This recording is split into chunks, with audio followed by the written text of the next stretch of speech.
پھر سب سے منفرد عمل ہے، رسول اللہ صلی اللہ علیہ وسلم نے فرمایا اپنے اوپر روزے کو لازم کر لو، کیونکہ روزے جیسا کوئی عمل نہیں۔ خیر کا دروازہ، روزہ کیا ہے؟ خیر کا دروازہ۔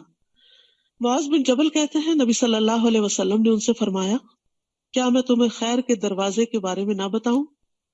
روزہ ڈھال ہے اور صدقہ گناہوں کو بجھا دیتا ہے۔ ایک اور حدیث میں بھی آتا ہے الصیام جنتن، روزہ آگ سے ڈھال ہے۔ آگ سے بیچ میں بریکٹ میں لاتے ہیں کہ جس طرح ڈھال دشمن کے وار سے بچاتی ہے، تو روزہ بھی دنیا میں شیطان کے وار سے بچاتا ہے اور نتیجتاً آخرت میں آگ کے عذاب سے بچاتا ہے۔ فرمایا جس طرح لڑائی میں تم میں سے کسی کی ڈھال ہوتی ہے۔ ایک اور حدیث میں فرمایا بے شک روزہ تو ایک ڈھال ہے جس کے ذریعے بندہ جہنم سے اپنا بچاؤ کرتا ہے۔ اللہ تعالیٰ فرماتا ہے روزہ خاص میرے لیے ہے، لہٰذا اس کا بدلہ بھی میں ہی دوں گا، میں خود دوں گا، خود جزا دوں گا۔ تو آپ دیکھیے وہ اعلیٰ ترین جزا ہے جو رب اپنے ہاتھ سے دے کسی کو۔ قرآن مجید میں ڈرنکس کی کئی قسمیں بیان ہوئی ہیں۔ ایک یہ ہے کہ اہل جنت ڈرنک کی نہر خود نکال لے جائیں گے۔ اس سے اگلا لیول یہ ہے کہ جنت کے جو ولدان ہوں گے غلمان، وہ شراب سرو کریں گے۔ اور تیسرا کیا ہے جو ہائیسٹ لیول ہے، وَسَقَاهُمْ رَبُّهُمْ شَرَابًا طَهُورًا، ان کا رب ان کو شراب طہور پلائے گا۔ تو عام عبادات کا اجر تو ملے گا ہی، لیکن روزے کی جزا خود اللہ سبحانہ وتعالیٰ آپ کو دے گا۔ وہ کتنی بڑی جزا ہوگی، وہ اس کی شان کے مطابق جو بھی ہوگی، اللہ ہم سب کو نصیب فرمائے۔ پھر اسی طرح روزہ ایک مضبوط قلعہ بھی ہے۔ حدیث میں آتا ہے نبی صلی اللہ علیہ وسلم نے فرمایا روزہ ڈھال ہے اور مومن کے قلعوں میں سے ایک قلعہ ہے، یعنی آپ اس فورٹ کے اندر آ جاتے ہیں تو محفوظ ہو جاتے ہیں۔ کس سے؟ شیطان سے۔ اس کے ساتھ کیا ہوتا ہے؟ شیطان کے ساتھ رمضان میں کیا ہوتا ہے؟ اس کو بند کر دیا جاتا ہے تاکہ ہم ذرا آزادی سے نیکی کر سکیں، وہ رکاوٹ تو دور ہو۔ نفس ساتھ ہی ہوتا ہے، ان النفس لامارۃ بالسوء، کیونکہ بہت سے لوگ کہتے ہیں کہ شیطان قید میں ہے تو پھر کیوں ہم برے کام کرتے ہیں، کیونکہ نفس اپنے ساتھ ہی ہے نا، وہ جو شیطان کی ٹریننگ میں رہا، تو اس کو مارنے کے لیے کیا ہے پھر روزہ، نفس کو روزہ مارتا ہے۔ تو پھر روزے سے اسٹرینتھ حاصل ہوتی چلی جاتی ان چیزوں سے فائٹ کرنے کی۔ یہ تو تھے روزے کے فائدے کی، کیا کیا فائدے ہیں روزے کے، کچھ اور فائدے بھی ہیں، اور وہ اس کے ثواب اور فضیلت کے بارے میں ہیں۔ کوئی ایک فائدہ آپ میں سے بتائے گا کوئی؟ روزہ رکھ کے کیا ملے گا آپ کو؟ جہنم سے 70 سال کی دوری۔ حدیث میں آتا ہے جو بندہ بھی اللہ کے راستے میں ایک دن روزہ رکھتا ہے، اللہ اس دن کی وجہ سے، اس ایک دن کی وجہ سے اس کے چہرے کو 70 برس کی مسافت تک آگ سے دور کر دیتا ہے۔ اتنا بڑا فائدہ ہے اس کا۔ اور کوئی فائدہ بتائیے، روزے کا کیا فائدہ؟ کیونکہ فائدہ پتا ہو تو انسان کی ذرا موٹیویشنل لیول ہائی ہوتا ہے نا۔ خاص دروازہ، آپ کے شایان شان الریان، اس میں سے داخل کیا جائے گا جنتیوں کو۔ وہ ہوتا ہے نا کہ کچھ دروازے عوام کے لیے ہوتے ہیں اور کچھ دروازے خواص کے لیے ہوتے ہیں، تو روزہ رکھ کر انسان خواص میں شامل ہو جاتا ہے۔ اور کیا فائدہ ہوتا ہے روزہ رکھ کے؟ من صام رمضان ایمانا واحتسابا غفر له ما تقدم من ذنبه، پچھلے سارے گناہ جھاڑ دیے جائیں گے، پچھلے سارے گناہ جو ہے وہ جھاڑ دیے جائیں گے، سب صفائی ہو جائے گی، ہلکے پھلکے ہو جائیں گے آپ، کیونکہ گناہ جو ہے وہ انسان کے اوپر ایک بوجھ ڈال دیتے ہیں، اور جب آپ روزہ رکھتے ہیں تو وہ بوجھ گناہوں کا ہٹ جاتا ہے۔ پھر اسی طرح روزہ دار کے لیے 2 خوشیاں ہیں۔ ایک خوشی روز افطار کے وقت ملتی ہے آپ کو، جب آپ پانی پیتے ہیں، کھجور کھاتے ہیں، اور دوسری اللہ کے دیدار کے وقت، اللہ سے ملاقات کے وقت، جب آپ کو اس کا انعام مل رہا ہوگا روزہ رکھنے کا۔ کتنی بڑی خوش نصیبی ہے، کتنی بڑی فضیلت ہے۔ روزہ قبر میں بھی مومن کی حفاظت کرتا ہے۔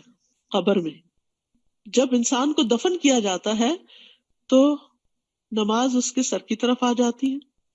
حدیث میں آتا ہے میت کو جب قبر میں رکھا جاتا ہے تو وہ ان کے پلٹ جانے کے وقت جوتوں کی آواز سن رہا ہوتا ہے کہ چھوڑ کے جا رہے ہیں مجھے اب۔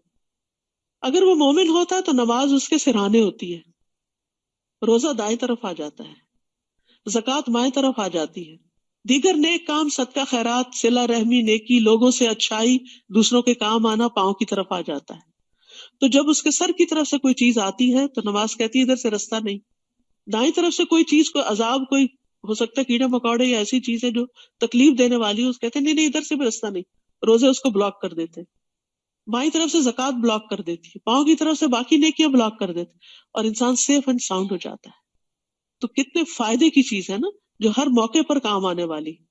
پھر یہ کہ روزہ قیامت کتنی سفارش بھی کرے گا کہ اللہ اس کو بخش دے، میں نے دن کے وقت اسے کھانے اور خواہشات کی تکمیل سے روکے رکھا، اس کے بارے میں میری سفارش قبول کر لے۔ قرآن کہے گا میں نے رات کو اسے سونے سے روکے رکھا، اس کے حق میں میری سفارش قبول کر لے۔ چنانچہ دونوں کی سفارش قبول کر لی جائے گی۔ کہ روزہ جنت میں لے جانے والا عمل ہے۔ اصل میں جب روزے کے فائدے کی بات ہوتی ہے نا، تو عام طور پر صرف دنیا کے بینیفٹس دیکھ رہے ہوتے ہیں کہ ہمیں کیا ملے۔ اصل میں کلا بل تحبون العاجلہ، ہم سب کے اندر ہے کہ جلدی ہمیں کیا ملے گا، لیکن تھوڑا سا اس سے آگے جائیے جو ہمیشہ کے لیے مل جائے گا، اور وہ بڑا فائدہ ہے۔ تو تھوڑا سا ہم اپنے برین کو ٹرین کریں بڑے فائدوں کو دیکھنے کے لیے، چھوٹے چھوٹے فائدوں کو نہیں صرف دیکھیں، بڑے بڑے فائدوں کو دیکھیں۔ تو جنت میں لے جانے کے لیے سفارش کرے گا۔ پھر بندے اور جہنم کے بیچ میں ایک خندق بن جائے گا، یعنی اگر بندہ جہنم کے کنارے بھی کھڑا ہے تو جہنم اور بندے کے بیچ میں ایک ایسی آڑ بن جائے گا کہ اس کو آگے نہیں جانے دے گا، جہنم میں نہیں گرنے دے گا۔ نبی صلی اللہ علیہ وسلم نے فرمایا جس شخص نے اللہ کی راہ میں ایک دن کا روزہ رکھا تو اللہ اس کے اور آپ کے درمیان ایسی خندق بنا دیتا ہے جتنا کہ زمین و آسمان کے درمیان فاصلہ ہے۔ کتنا فاصلہ ہے؟ کہتے ہیں پہلے آسمان تک 500 سال کا ہے، یعنی اتنا بڑا گیپ آ جائے گا کہ انسان جہنم میں نہیں جائے گا۔ ہم سب کو آگ سے ڈر لگتا ہے نا، اور کچھ لوگوں کو تو باقاعدہ فوبیا ہوتا ہے کہ ہائے یہاں نہ آگ لگ جائے، اس گھر کو نہ لگ جائے، اس جگہ کو نہ، اس گاڑی کو نہ لگ جائے، اس کو نہ لگ جائے۔ تو اگر اس کو فوراً ہم ریلیٹ کریں نا آخرت کی آگ سے، اور یہ یاد رکھیں کن کن چیزوں سے وہ آگ بھڑکتی ہے، تو اس کو ٹھنڈا کرنے کے لیے روزہ فائدہ مند ہے۔ تو رمضان میں نمبر 1 کرنے کا کام روزہ، اور روزے کے فوائد آپ نے دیکھ لیے۔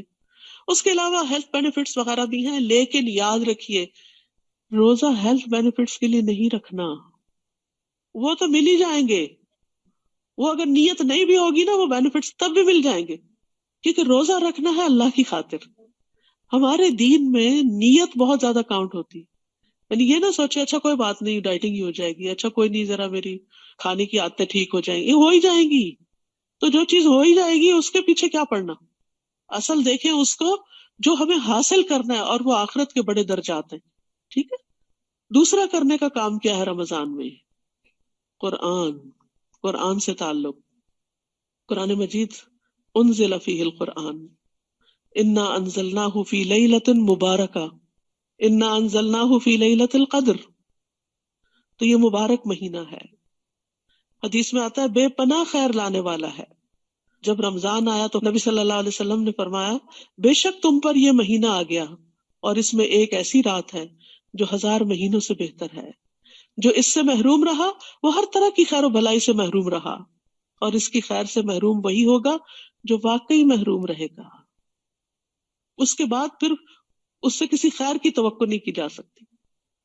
آسمان کے دروازے کھلنے کا مہینہ ہے یہ، جب رمضان آتا ہے تو آسمان کے دروازے کھول دیے جاتے ہیں، جہنم کے دروازے بند ہو جاتے ہیں، جنت کے دروازے کھول دیے جاتے ہیں۔ تو رمضان میں جب قرآن آتا ہے، جیسے سورۃ فاتح نازل ہوئی، آسمان کا وہ دروازہ کھلا جو پہلے کبھی نہیں کھلا تھا، اور وہ آیات اتری جو پہلے کبھی نہیں اتری تھی، اور وہ سورۃ الفاتح کی آیات تھی جس سے قرآن کی ابتدا ہوتی ہے، جس سے دعائیں قبول ہوتی ہیں۔